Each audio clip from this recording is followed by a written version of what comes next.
Tal y como habíamos anunciado, amigos, nos place recibir en nuestro espacio estelar a la Coordinadora General de Participación Ciudadana, Miriam Díaz. Muy buenos días y bienvenida. Buenos días. Participación Ciudadana emitió un documento acerca de la ley de partidos, reconoce aspectos positivos, critica aspectos negativos. Vamos a comenzar con lo bueno. ¿Cuáles son las mejores prendas que ustedes han encontrado en la nueva ley de partidos?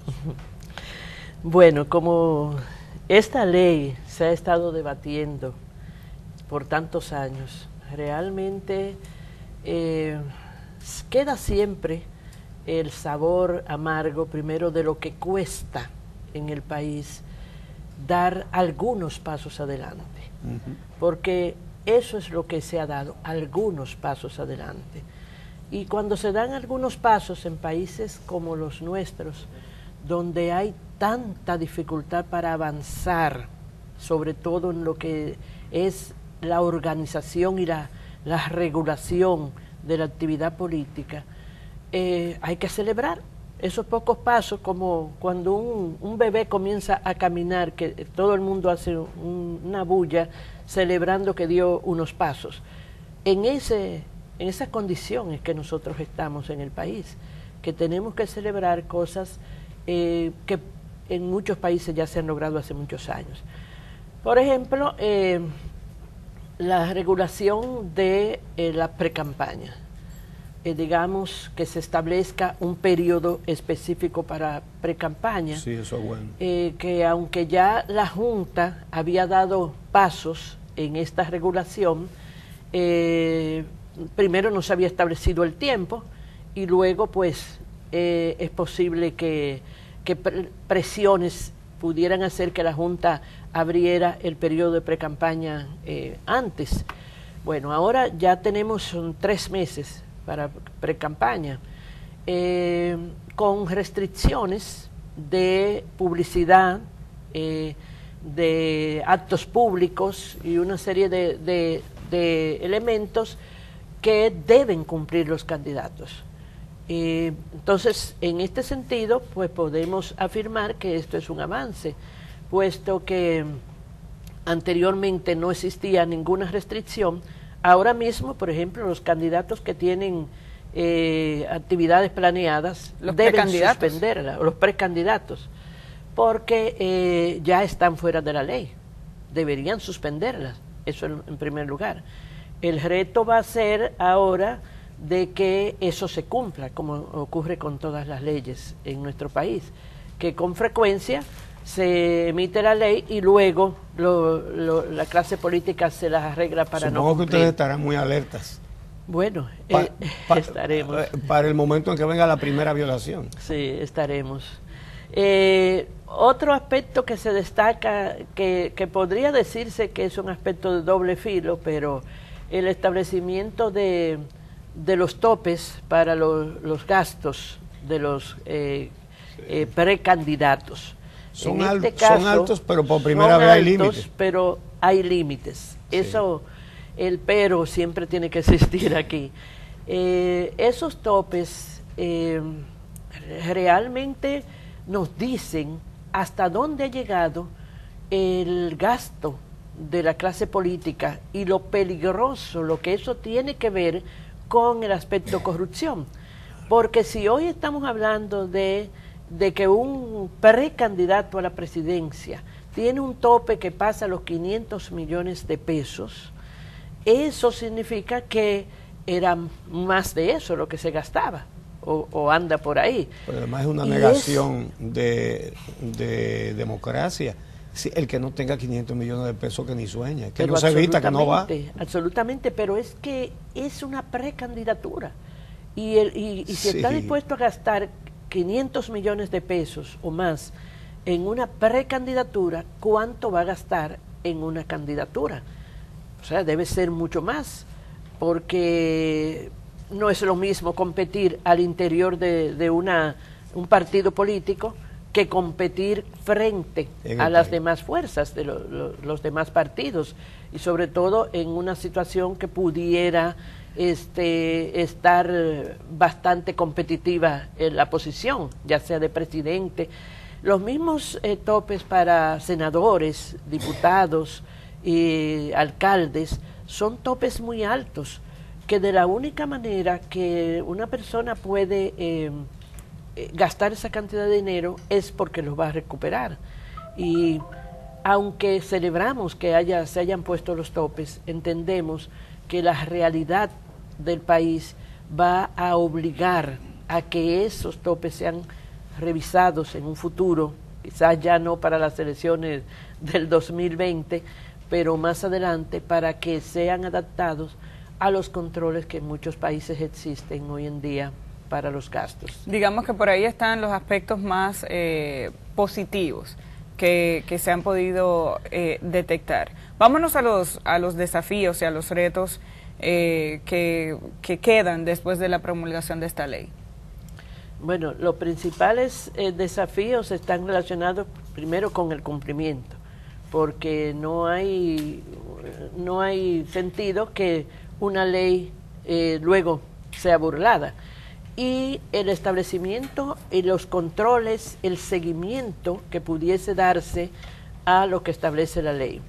Se habla de una unidad de control de los partidos políticos en la Junta Central Electoral. Sin embargo, la función de controlar el gasto de los partidos, sobre todo en la parte del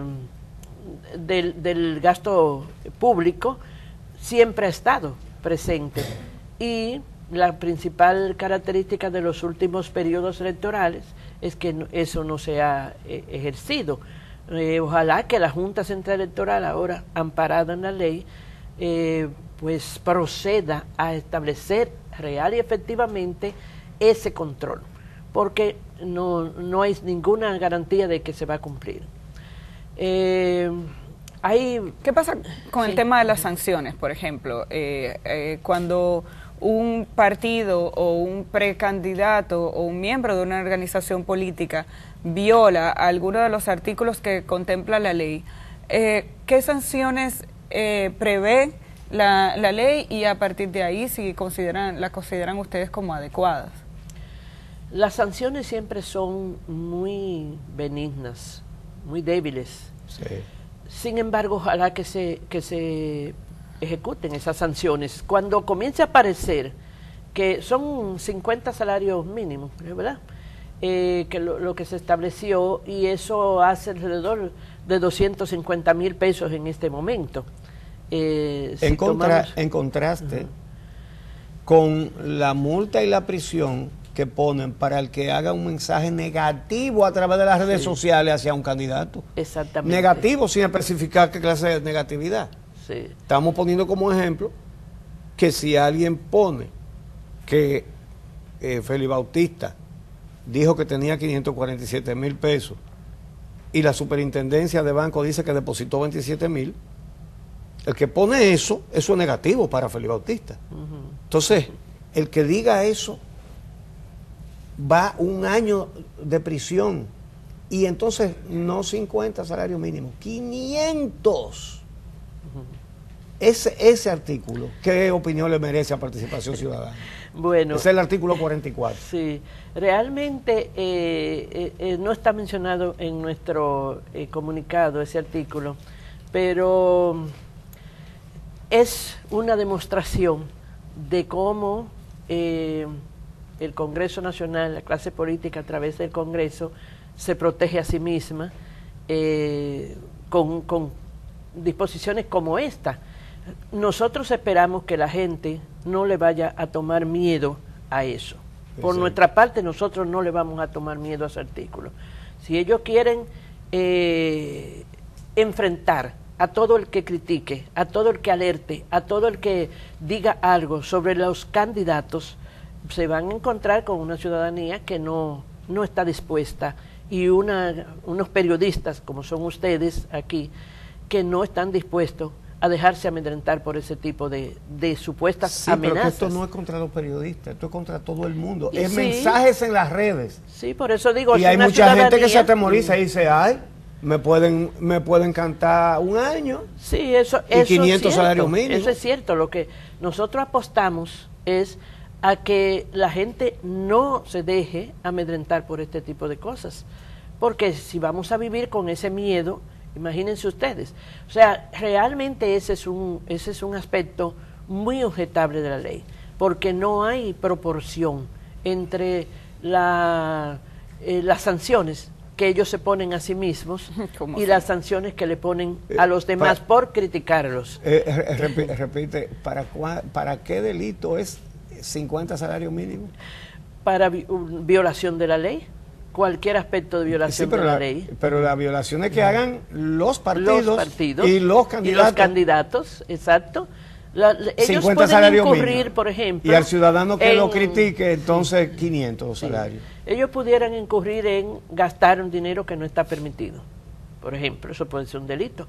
En aceptar dinero de una empresa que no está permitido. Ni nacional. O sea, ya el financiamiento lícito está claramente establecido en la ley, cuáles son las fuentes de financiamiento lícito.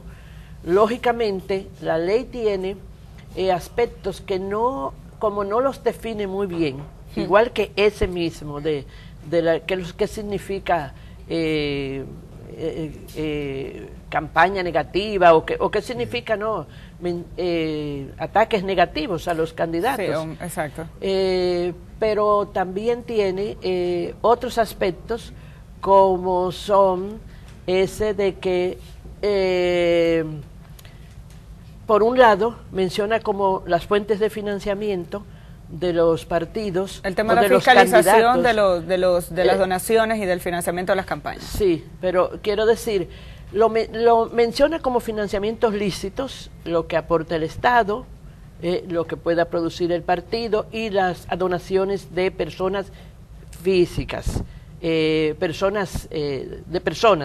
No menciona para nada las empresas, pero cuando te vas a las que son financiamientos ilícitos, no está tan claro el que es ilícito, lo de la empresa. No queda tan claro. Podría ser interpretado como que tampoco está prohibido. Y sin embargo, en los financiamientos lícitos no aparecen las empresas. Ni aparecen las empresas locales tampoco, porque había un tema con el de las empresas locales y las extranjeras. Solo personas físicas, aparecen, pero no empresas, como financiamiento lícito. Participación Ciudadana ha mostrado inquietud relacionada con el rol de la Junta Central Electoral a partir de la aplicación de esta ley y lo que tiene que ver, por ejemplo, con el montaje de las primarias. ¿En qué consisten ahora, ya aprobada la ley, las principales inquietudes relacionadas con ese tema de manera específica? Bueno, la principal inquietud es que se acerca un nuevo financiamiento del pueblo dominicano a los partidos políticos a través de esta ley, porque el costo del montaje de esas primarias va a cargársele al pueblo dominicano. Ni siquiera en el caso de que el próximo año, que es que tocan, no se le diera un centavo a los partidos, que ninguno de nosotros vamos a creer que eso va a suceder, puesto que los partidos ya tienen una estructura de costos fijos y de empleomanía y de cosas que no van a permitir que se le quite. Ni siquiera tomando completo el financiamiento del año próximo da para la organización de las primarias. Y oímos que el presidente Medina le respondió a un periodista que le dijo, mire, el presidente de la Junta dijo que no se sabía de dónde van a salir los fondos. Y él le respondió, bueno, ahí está el presupuesto del año próximo que se está haciendo ahora. Es decir, póngalo en el presupuesto. ¿Qué es lo que va a tener que hacer la Junta? Poner en el presupuesto una cantidad de dinero, que estamos hablando de alrededor de 5.000 millones de pesos, que en realidad va a ir dirigida al financiamiento de los partidos que ya están financiados por el pueblo dominicano. Y no se puede hacer lo que han dicho varias organizaciones políticas, que ese dinero debería salir del mismo presupuesto de los partidos, es decir, del dinero que se le asigna a los partidos, que se calcule exactamente a cuánto ascendería el costo del montaje de las primarias, ya que anteriormente la han hecho de ellos de manera directa, ¿no? Entonces, que sean los mismos partidos los que aporten, si no todos los recursos, la mayor parte. Bueno, ahí es donde está. Tú misma dices, si no todos, la mayor parte. Eso, ahí va a venir una negociación, sabiendo nosotros que los partidos tienen el poder de imponerse en este tipo de cosas. Pero es que el costo del cual habló el presidente de la Junta, eso no da, porque el año próximo es un año que toca el 0.25 de los ingresos a los partidos, lo cual sobrepasa apenas los 1.000 millones de pesos, tengo entendido. Y el costo de esas primarias... Dice Javier, que le escuché, pero dijo, apenas, los 1.000 millones, apenas. Sí, apenas digo, porque si el costo de las primarias es de alrededor de 5.000 millones... Sí. Estamos hablando, y entonces, como le decía ahorita, van a aceptar los partidos de que no se le dé ni un centavo, que por lo menos, o sea, si tú le dices, bueno, pongan el 50%, ¿cuánto van a hacer? 600 millones sobre 5.000 que cuestan las primarias, porque va a haber que abrir todos los colegios electorales, todos. Sí. Aunque la gente no vaya ni se interese en ir a votar. Sí. Si las primarias son supongamos abiertas, que la gente dice, ¿qué voy yo a votar por un candidato de un partido? Muchísima gente lo hará. Porque si hay abstención en las elecciones nacionales, en las elecciones internas de los partidos hay mucho más. Claro. Muchísimos, ni siquiera militantes de los partidos van, a menos que no se invierta una gran cantidad de dinero estimulando a las personas y llevándolas en camiones y en guaguas para que voten. Pero nosotros sabemos que eso no es un motivo para la gente levantarse, como hace en las elecciones nacionales, a las 6 de la mañana o a las 5 de la mañana a ir a hacer filas. Eso no es un motivo. Pero hay que abrir todos los colegios porque usted no sabe quién va a ir y quién no va a ir. Exactamente, hay que abrir todos los colegios. Eso, vamos a decir, sin mencionar en este momento todas las dificultades que va a ser, primero que desde ahora ya los partidos tienen que decir si van a hacer una cosa o la otra, porque eso... la Junta tiene que hacer un calendario de actividades para estar lista y no quedar mal en ese desafío que va a hacer. Entonces, como dijo el presidente de la Junta, mínimo en octubre de este año debería estar ya cada partido reportando cuál va a ser su escogencia de sus primarias. Y puede haber partidos que estén con un padrón, partidos con el padrón de la Junta, partidos con el padrón interno, y todo eso va a crear una serie de dificultades que el país realmente no se merece. No nos merecemos tantas dificultades sin tener ninguna garantía de que la calidad de los candidatos va a mejorar. Entonces, nosotros hemos tenido, un deterioro de la calidad del Congreso Nacional y de los municipios, por no decir de los otros poderes del Estado también.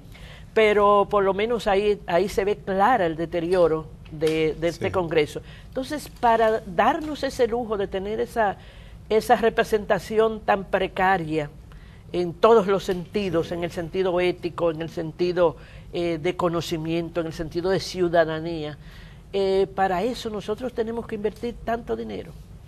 Los resultados no parecen justificarlo. En términos generales y globales, ¿más positiva que negativa la ley de partidos?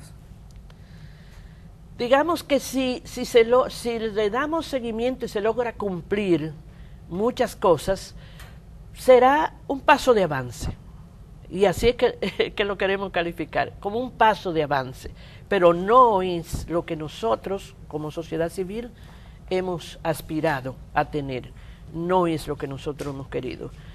Pero nosotros somos una parte solamente de una negociación donde hay otra parte que está demasiado poderosa porque está muy concentrada y por lo tanto nunca podemos ganar una batalla completa ni nada de eso, sino algunas cositas. Bueno, pues muchísimas gracias a Miriam Díaz, la coordinadora general de Participación Ciudadana. Gracias por aceptar nuestra invitación. A ustedes por invitar. Gracias.